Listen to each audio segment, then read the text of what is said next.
지난주 설교 제목 한밤중의 노래였죠. 내용도 기억하십니까?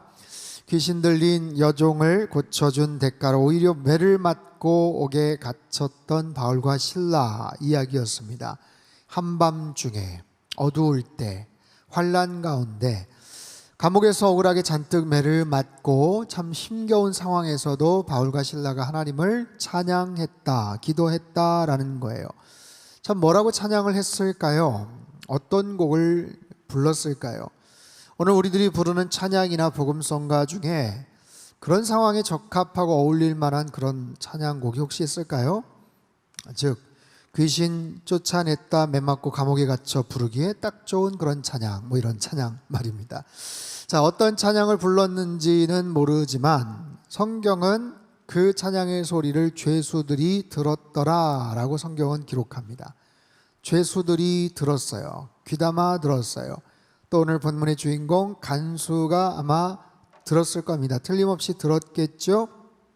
자, 그럴 때 그 찬양을 통해 놀라운 기적이 나타났다라고 성경은 우리에게 가르쳐 줍니다.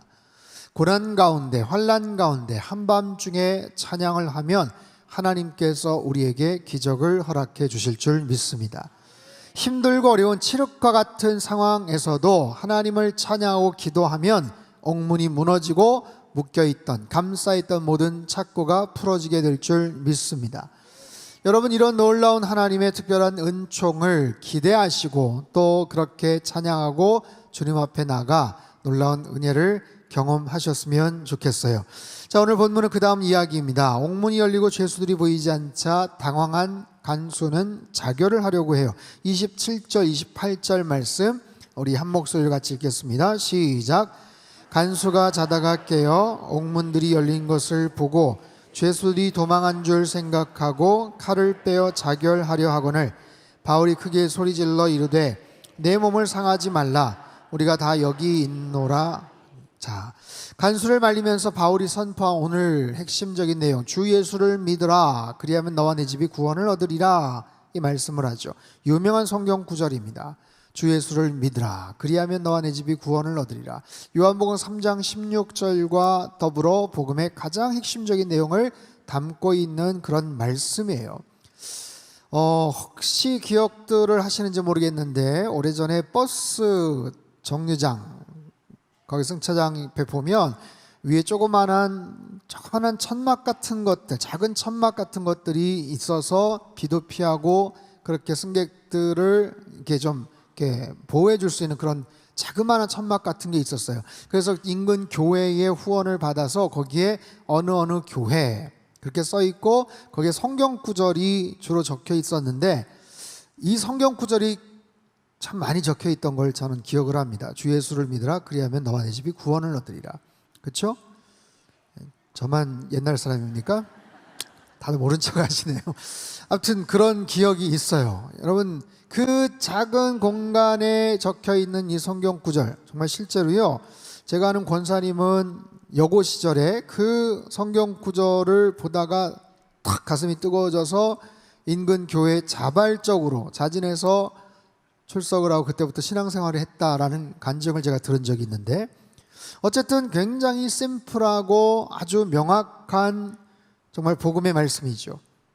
그런데 간수 입장에서는 사실 그렇지 않습니다. 주 예수를 믿으라, 이 말의 의미는 예수를 참 주인으로 모시고 너의 삶을 그분께 의지하라, 맡겨라 라는 거예요. 누구를 믿느냐, 어떻게 믿느냐, 무엇을 어떻게 믿고 살아가느냐, 거기에 따라서 우리의 인생, 우리의 운명은 크게 달라집니다. 자, 감수성이 풍부한 학창시절 내가 어떤 책을 읽느냐, 어떤 소설, 어떤 식귀에 의해서도 나의 인생의 진로가, 전공이 바뀔 수도 있죠. 학교에 가서 어떤 정치적인 견해가 담긴 동아리나 어떤 모임, 어떤 서클 활동을 하느냐에 따라서도 거기에 따라서도 내 인생의 향방이 바뀌게 됩니다. 여러분, 내가 어떤 신을 믿느냐, 어떤 종교를 믿느냐 하는 것은 굉장히 중요합니다.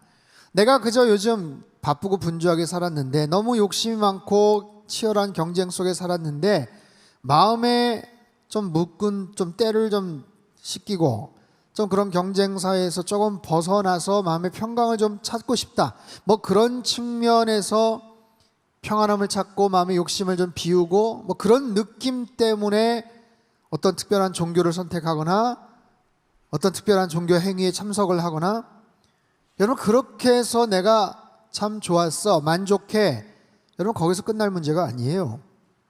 내가 어떤 신을 선택하고 종교를 선택하느냐 하는 것은 내 인생의 모든 인생의 내용과 향방, 그 질을 결정을 하고 죽어서 우리 인생의 영생과 영벌의 문제를 결정짓는 굉장히 중요한 그런 선택이기도 합니다. 자, 주 예수를 믿으라. 이게 사실 로마 간수의 입장에서는 쉬운 일은 아니에요.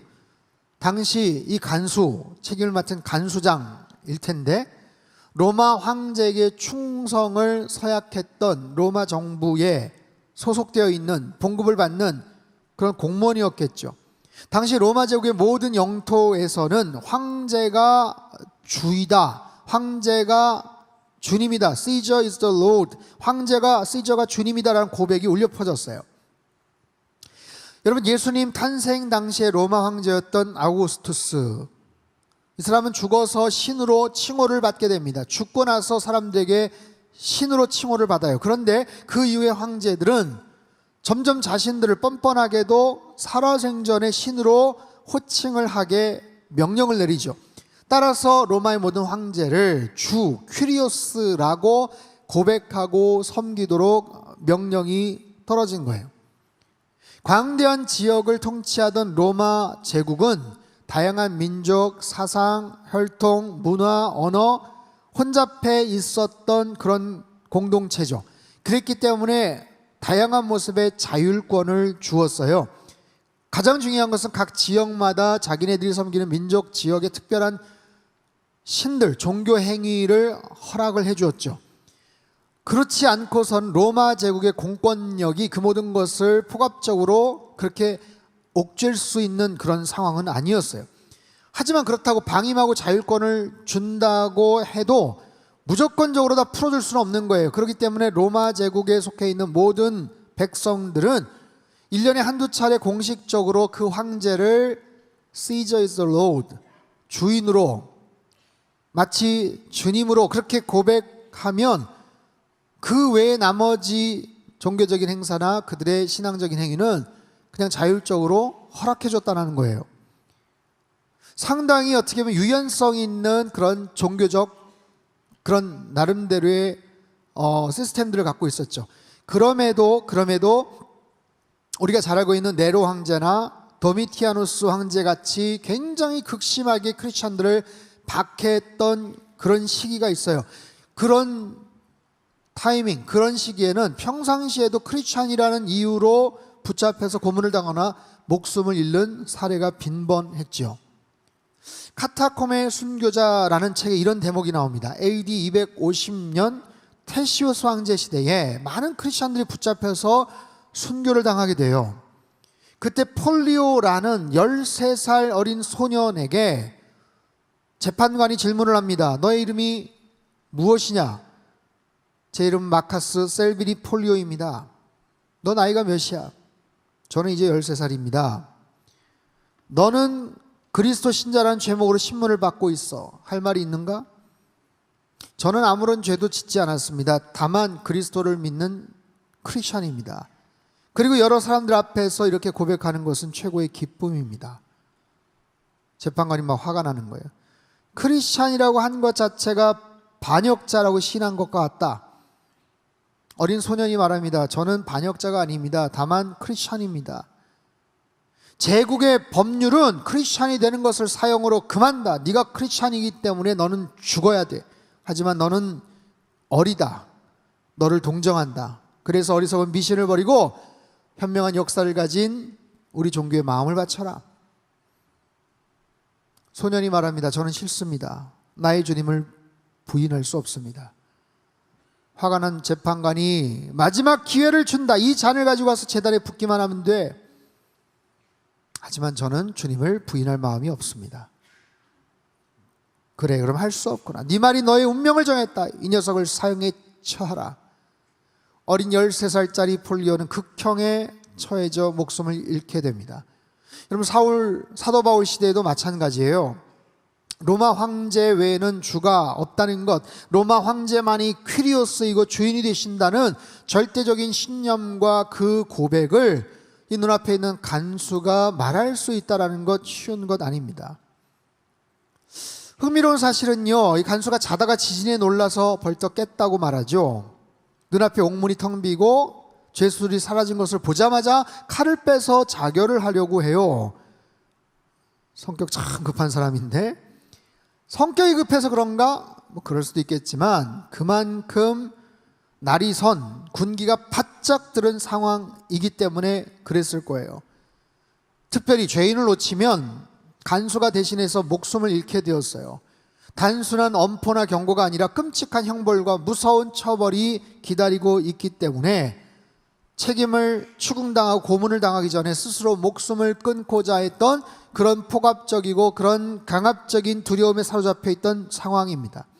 이런 상황 속에서, 이 서슬 시프런 상황 속에서 로마 황제의 언명을 어기고 황제됨을 부인하고 예수를 주님으로 고백한다? 이건 쉬운 일이 아니에요. 당시 그 도시는 빌립보입니다. 로마 제국 하에서 잘 나가던, 정말 승승장구하던, 로마 제국의 찬란한 영광과 막강한 권력이 꽃피우던 그 지역에 안정된 공무원이 멀리 있는 이스라엘 땅 30세 간 넘은 나사렛 청년이 십자가 달려 처절하게 죽었는데 그가 메시아다, 그가 하나님의 아들이다 고백한다는 거 상식적으로 참 힘든 이야기죠. 그런데요, 신기하게도 간수의 마음이 열려 있었어요. 하나님은 그 간수의 마음을 움직여 주고 계셨어요. 왜냐하면 이 간수가 매를 집행했습니다. 이 죄수가 어떤 죄목으로 왔는지 잘 알고 있습니다. 바울과 실라가 붙잡혀 들어간 죄목은 사실 주인들이 솔직하게 얘기를 못합니다. 내가 귀신 들린 여종을 하나 부리고 있는데, 그래서 돈을 꽤 벌고 있는데 이 인간이 그 여자를 정상으로 만들어놨어. 이제 쫄딱 망하게 됐어. 이 사람 좀 어떻게 혼내줘. 이렇게 말할 수가 없잖아요. 그러니까 우리 로마인들이 믿지도 따르지도 못할 이상한 풍문을, 요설을 전한다. 붙잡아 들여라. 돈을 매수했든지 그렇게 해가지고 붙잡아 들였던 거예요. 그렇지만 간수는 알아요. 왜 들어왔는지, 왜 매를 때려야 되는지. 근데 알고 봤더니 귀신을 쫓아낸 사람이라는 거예요. 귀신 들린 그 유명한 여종을 제정신이 들게 했던 사람이다. 아주 특별한 능력을 가진 사람이다. 야, 이거 고문을 해도 되나? 매를 때려도 되나? 싶은데 흠뻑 매를 맞고서는 감옥에 끌려 들어가서 찬양을 부르는 거 아니에요. 노래를 부르고 있어요. 찬양을 하고 있어요. 간수 생활 20년 30년 만에 난생 처음 경험한 그런 보기 드문 광경이죠. 야, 이 인간들 참 신기하네, 희한하네. 그것을 넘어서 뭔가 섬뜩한 그런 생각도 하지 않았을까요? 거기다가 지진이 나고 착고가 풀어지고 그 모든 과정을 가까운 거리에서 지켜본 이 간수 입장에서는 가만히 있을 수가 없었던 거예요. 이거 뭔가 있다, 뭔가 특별한 뭔가가 있다 해서 급하게 이런 반응을 합니다. 29절 30절 말씀 같이 한번 읽습니다. 시작. 등불을 달라고 하며 뛰어들어가 무서워 떨며 바울과 실라 앞에 엎드리고 그들을 데리고 나가 이르되 선생들이여 내가 어떻게 하여야 구원을 받으리까 하거늘. 자, 무서워 떨며, 이것은 부들부들 떨었다라는 뜻이에요. 바울과 실라 앞에 납작 엎드립니다. 묻습니다. 선생님들, 제가 어떻게 해야 구원을 받겠습니까? 라는 거예요. 선생님이라는 표현, 호칭을 씁니다. 자신을 가르쳤던 스승이나 은사는 아니지만 뭔가 함부로 할 수 없는, 뭔가 조심스러운 그런 마음을 담아서 선생들이여 라는 거예요. 자, 여러분, 무엇을 할 수 있는가? 예수님을 잘 믿으면 존경을 받게 되는구나 라는 거예요. 다시요.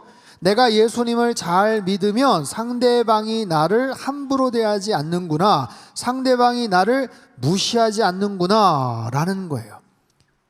이들은 그저 로마법에 의해서 태형을 당한 죄수들입니다. 불과 몇 시간 전만 해도 처절하게 고문을 당하지 않았습니까? 죄수에 불과한 거예요. 함부로 여겨지기 마땅한 그런 대상이에요. 그런데 지금은 무시당하지 않고 있어요. 자, 적용. 우리 삶 속에서 혹시 누군가에게 무시당하는 일들이 있습니까? 어떤 특정한 상황에서 까닭 없이 나를 함부로 여기고 무시를 당하고 나를 좀 함부로 생각을 한다. 어떻게 대해야 될까요? 여러분, 내가 성공을 해서 좋은 가방을 메고 다니고 좋은 차를 끌고 다니고 그렇다고 해서 바뀔 수도 있겠지만 삐뚤어진 그 시선은 웬만해서 잘 바뀌지 않아요. 대신 방법이 있습니다. 내가 예수님을 잘 믿는 사람이 되는 거예요. 크리스찬들이 세상 속에서 정말 예수님 가르침대로 잘 살아가는 거예요. 그러면 함부로 손가락질 당하지 않습니다. 그러면 조롱당하지 않습니다. 함부로 여김받지 않아요. 자, 잠언서 3장 1절에서 4절 말씀 우리 한 목소리로 같이 읽습니다. 시작. 내 아들아, 잊어버리지 말고 내 마음으로 나의 명령을 지키라. 그리하면 그것이 내가 장수하여 많은 해를 누리게 하며 평강을 더하게 하리라. 인자와 진리가 내게서 떠나지 말게 하고 그것을 네 목에 매며 내 마음판에 새기라. 그리하면 내가 하나님과 사람 앞에서 은총과 귀중히 여김을 받으리라. 아멘. 자, 하나님 말씀 따라 살고 예수님 잘 믿으면 장수의 복을 누리게 되고 평강을 얻게 되고 인자와 진리가 떠나지 말게 하고 하나님 사람 앞에서 그런 모습으로 신실하게 살면 소중히 여김을 받으리라. 귀중히 여김을 받으리라. 여러분, 예수님 잘 믿음으로 말미암아 사람들 앞에서 칭찬받고 사람들 앞에서 인정받는 그런 삶을 살아가시기를 축복합니다. 자, 보십시오. 그런데 왜 간수는 뜬금없이 구원에 대한 질문을 훅 던졌을까요? 어떻게 해야 내가 구원을 받겠습니까? 라는 질문이에요. 가만히 생각해 보면 이 간수가 생각하는 구원의 개념과 우리가 이해하고 있는 구원의 개념은 조금 다른 것 같아요. 이 간수가 생각하는 구원은 단지 자신의 이 난처하고 곤란스러운 상황에서 어떻게 하면 해결할 수 있습니까? 벗어날 수 있습니까? 그런 의미예요. 우리가 알고 있고 바울이 전하고자 하는 그 구원의 그 포괄적인 본질적인 개념, 죄와 죽음에 대해서, 인생과 고난에 대해서, 영생과 천국에 대해서 그걸 질문하는 게 아니죠. 그저 간수는 급한 대로 임시방편적인 그 난처한 상황에서 벗어나기 위해 물어보는 거예요. 어떻게 하면 이 상황에서 벗어날 수가 있겠습니까? 구원을 묻습니다. 이건 본질적인 게 아니죠.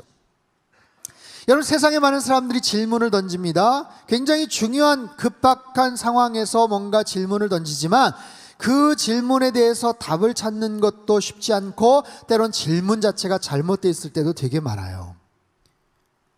여러분, 세상 사람들이 때론 기독교에 대해서 폄하하고 함부로 여기죠. 교회 다니는 모습을 보면서 뭐라고 조롱을 하죠. 아직도 교회를 다니냐? 이해가 안 된다는 듯 말하죠. 하지만 정작 그들에게 물어보십시오. 뭔가 특별한 대안을 갖고 살아가는 것 아니에요. 정작 크고 작은 어려움과 고난과 문제 앞에서, 절망 앞에서 제대로 해결하지 못합니다. 때로 특별한 해법을 갖고 있는 것도 아니에요. 평소에는 굉장히 쿨한 척하고 멋진 사람처럼 행동하지만 막상 그의 삶 속에, 그의 가정에 본질적인 치명적인 문제를 만나게 되면 아무런 해법이 없어요. 아무런 해법이. 그렇지 않습니까? 여러분, 세상이 구원의 방법을 제시하는 것을 보셨어요? 이렇게 살아가는 것, 이것이 인생의 가장 중요한 덕목이다, 가치다, 진리다 말하는 거 보셨습니까? 언제나 문제 제기는 하죠. 조롱하고 원망하죠. 비방하고 그렇게 정죄하죠. 때론 어떤 처해진 상황에서 날카롭게 비판은 할지언정 본질적인 궁극적 해결책을 제시하지는 못해요. 참된 구원과 자유를 알지 못한다고요. 해결하는 것 같지만 그저 죄된 행동들을 스리슬쩍 은근슬쩍 합리화시켜버릴 뿐입니다. 이렇게 저렇게 이상한 말들을 써가면서 뭐라고 변호를 하고 뭐라고 둘러댑니까? 피의자는 음주나 약물 중독으로 인한 심신미약 상태였습니다. 그래서요, 죄가 없다는 거예요? 말할 수 없는 나쁜 행동을 해놓고 심신미약이었을 뿐입니다. 이게 말이나 되는 얘기입니까? 이걸 죄라고 말하기는 좀 그렇고, 어린 시절의 상처 때문입니다. 부정적 환경 때문입니다. 세태의 흐름 속에서 어쩔 수 없는 선택이었습니다. 자신의 취향이나 기질의 이유 때문입니다. 요리조리 말장난처럼 그렇게 피해가는 거예요. 그러면서 각자의 소견에 옳은 대로 행동할 뿐입니다. 절대적인 기준, 절대적인 하나님의 법령에 대해서 무가치하게 생각하고 그것을 배척하고 살아가는 사람들의 인생에는 철저하게 자기 생각, 자기 고집, 자기 욕망에만 사로잡혀 살아가는, 마치 사사기 시대의 주인공들처럼 살아가는 거예요. 사랑하는 성도 여러분, 세상은요 결코 완벽한 답을 알지도 못하고 제시하지 못해요. 뭔가를 이야기하지만 언제나 편파적이고 부분적입니다. 언제나 이기적입니다. 자기 중심적입니다. 그럴듯하게 타인을 배려하고 인권을 얘기하고 약자를 보호하는 척하지만 그 속내를 들여다보면 변질된 욕심이 얼마나 많은지 몰라요. 그리고 늘 임시방편적이죠. 옳아 보이지만 그 정책이 조금만 시간이 지나고 나면 그 법령 때문에 더 많은 피해자들이 생기게 마련이라고요. 이처럼 세상이 말하는 구원, 진리, 해답, 가치들 언제나 한쪽으로 기울어져 있거나 공정하지 못할 때가 참 많아요. 하지만 우리 주님께서 우리에게 주시는 말씀이 생명의 말씀, 영원한 생명의 말씀으로 우리에게 주시는 이 온전한 복음의 가치들, 온전한 이 진리들, 여러분 이 말씀을 붙잡고 말씀 따라 늘 살아가시기를 주님의 이름으로 축복합니다. 여기에 정답이 있고 여기에 우리가 살 수 있는, 우리가 형통할 수 있는, 우리가 행복할 수 있는 가장 중요한 궁극의 비밀이 이 안에 담겨져 있는 거예요. 자, 오늘 본문 31절 32절 말씀을 우리 큰 목소리로 같이 읽겠습니다. 시작. 이르되 주 예수를 믿으라 너와 네 집이 구원을 받으리라 하고 주의 말씀을 그 사람과 그 집에 있는 모든 사람에게 전하더라. 아멘. 주 예수를 믿으라. 그리하면 너와 너의 집이 구원을 얻게 될 것이다. 예수님을 주인으로 모시면, 예수님을 고백하고 인정하고 살아가면 너와 내 집이 구원을 받게 될 것이야. 너의 인생에 변화가 생기고 너의 가정에 변화가 생기고 네가 일하는, 너가 속해 있는 모든 일터와 세상에도 구원의 영향력이 전달될 것이다. 이 구원의 소식을 접한 간수와 가정에 어떤 변화가 생겼나요? 33절 34절 같이 했습니다. 시작. 그 밤 그 시각에 간수가 그들을 데려다가 그 맞은 자리를 씻어주고 자기와 그 온 가족이 다 세례를 받은 후 그들을 데리고 자기 집에 올라가서 음식을 차려주고 그와 온 집안이 하나님을 믿음으로 크게 기뻐하니라. 아멘. 그와 그 온 집안이 하나님을 믿음으로 크게 기뻐했다라는 거예요. 크게 기뻐했다. 간수는 바울의 말에 예수님을 영접합니다. 그리고 세례까지 받아요. 집으로 데리고 가서 맞은 자리를 씻어주고 정성껏 음식을 대접합니다.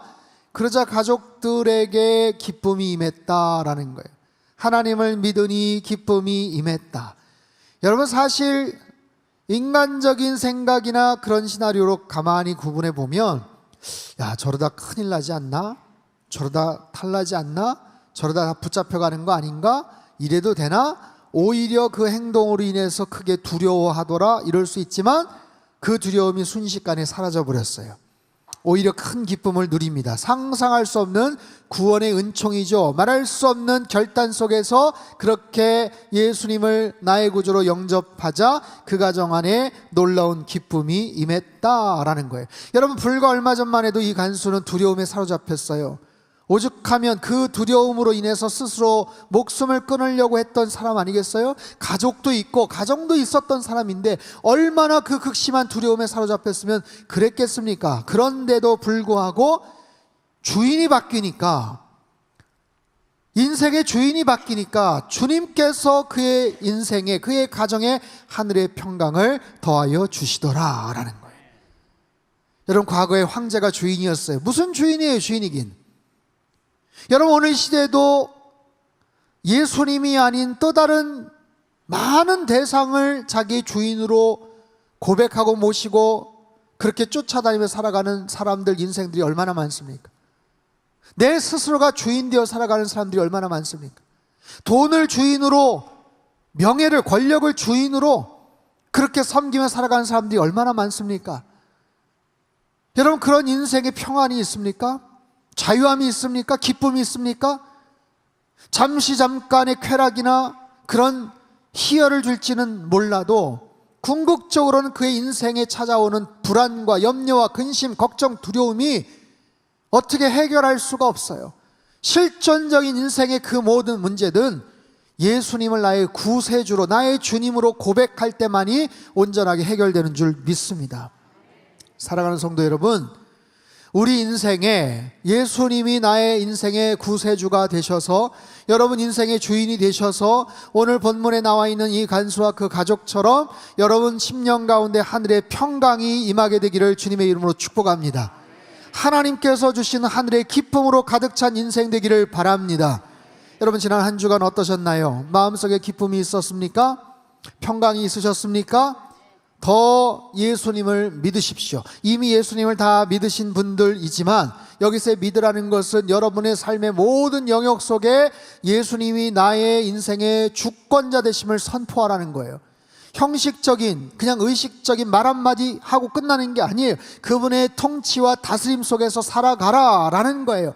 한 주간의 모든 삶을 주님께 온전히 바치십시오. 하루를 시작하면서 하루하루 한 시간을 주님 손에 의탁을 드리십시오. 주님의 통치와 주님의 주권이 여러분의 삶을 장악하고 여러분의 인생에 가득가득 넘쳐나기를 여러분 하나님 앞에 소망하십시오. 그 의지 앞에서, 그분의 통치와 다스림 앞에서 생각하시고 말하시고 결정하시고 행동하십시오. 이와 같은 마음을 가지고 1900년대 초중반 스코틀랜드의 교수이자 영성가였던 윌리엄 바클레이 목사님이 이런 귀한 기도문을 작성을 하셨어요. 우리 기도문, 우리 같이 한번 천천히 한번 또박또박 읽어볼까요? 시작. 오 하나님, 주께서 친히 우리를 온전히 다스려 주옵소서. 모든 악한 생각과 누추한 욕망이 사라지고 오직 정결한 마음을 주옵소서. 주께서 우리 마음의 모든 것을 지도하여 주시사 우리의 모든 생각이 옳다함을 받게 하시고 우리 입술과 혀를 단속하시어 악한 말, 거짓된 말, 음란한 말을 버리게 하옵소서. 그리하여 주께서 승리하셨던 것처럼 우리도 이기게 하시고 주의 정결하심을 본받아 우리도 정결케 하시고 주의 다시 사심과 함께 우리도 살아서 주의 나타나실 때 부끄러움을 당하지 않게 하옵소서. 오직 죄인을 용서하시고 구원하시는 주의 사랑을 힘입어 기도하오니 주여 들어 주옵소서. 아멘.